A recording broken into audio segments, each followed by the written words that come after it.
Today we're going to be talking about Editorial 101. So how do you think like an editor and write like a journalist? So for me, I have a little bit of both sides of this coin, right? So I've worked as a journalist. I've worked doing reporting on things like retail and e-commerce and just kind of trends within that space for publications like Forbes, Vogue Business, Adweek.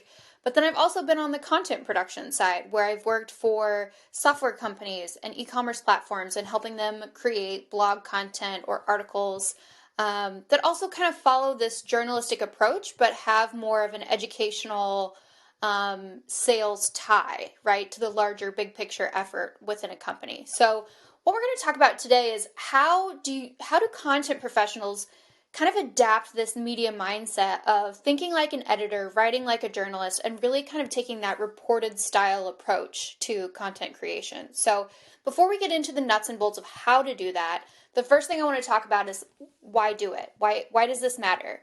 And so we touched on this a little bit in the first episode of why this new kind of media company approach is becoming so popular.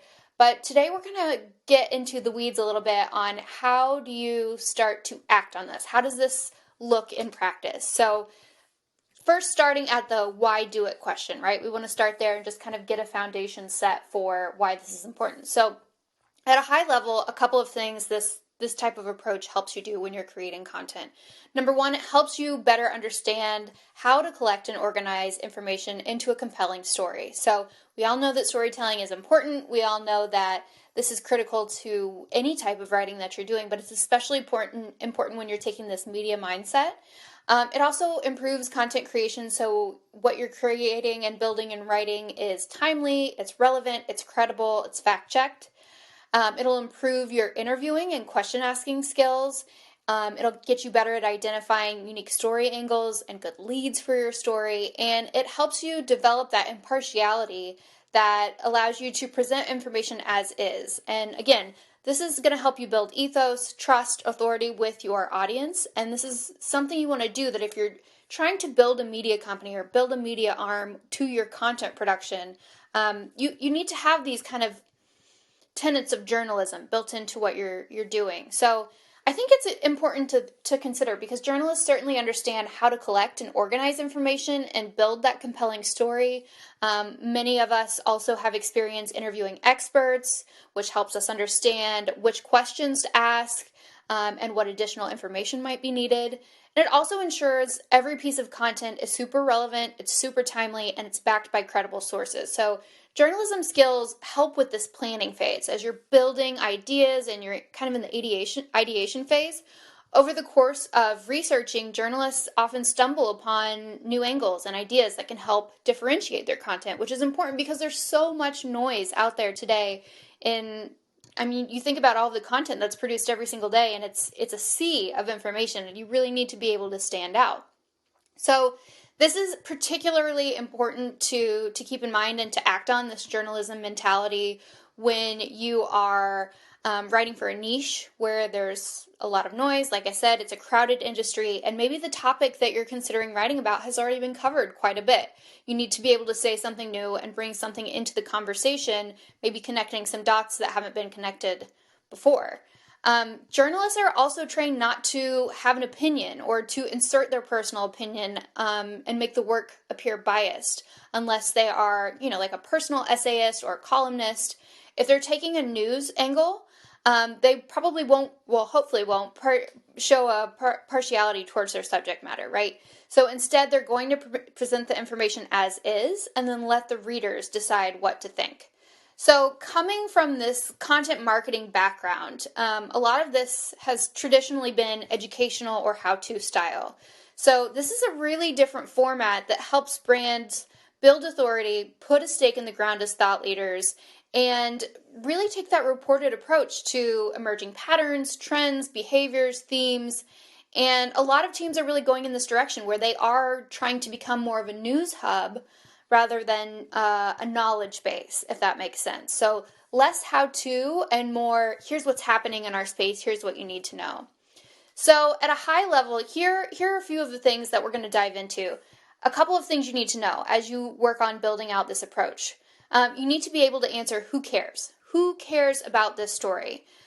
Readers don't often connect with facts alone, right? They connect with information that they personally can relate to. They also really care about storytelling. So human brain is wired to seek out stories, to seek out patterns. So facts tell, but stories sell. So if you're not telling stories that your audience can relate to, it's probably just going to be noise and easily forgotten. So one of the things you need to do as you're building out a story is come up with an angle. We're going to talk about identifying a lead, but the thing you need to keep in mind about developing an angle is that the angle's going to depend very much on your audience. So by knowing what they care about, you'll be able to find out the most interesting and relevant angle for your story.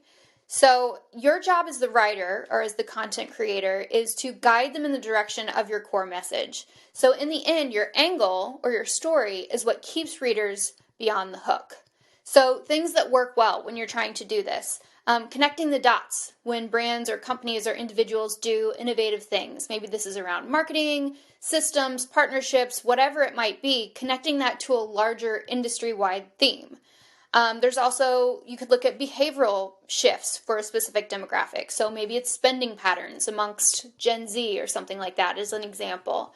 And then also stories where brands are doing things that illustrate maybe a new angle or a new shift or a new trend that's emerging in your space. All of these where you can tie in examples and really illustrate what this looks like in practice, that can be a good way to build your angle as well. So I think you're probably familiar with the basics of journalism, the who, what, where, when, and why. Just quickly to give you a quick recap on what that is, who is talking about who is the story about, what is what did they do, what happened to them, where is where did the story take place, when did these events occur, why is a big one, why did it happen, and then there's the bonus H, which is how was it done, or what was the process that led to this end result. So in order to grapple with what's happening today, these questions help you develop as a writer those hard-hitting questions that will help you get the answers that your audience wants. It's not enough to ask the questions. You need to be able to answer them as well. So that's why being really curious about the why is so important. You always want to ask why, as it helps you better understand motivations, it adds important nuance to the story, and it helps fill in the holes that might be there. So asking why when the question naturally arises in your mind is just kind of that journalistic mentality of, I'm approaching this topic to get to the bottom of this story, and I'm going to tell the story from start to finish, no holes, with lots of facts, lots of examples, some external sources, things like that.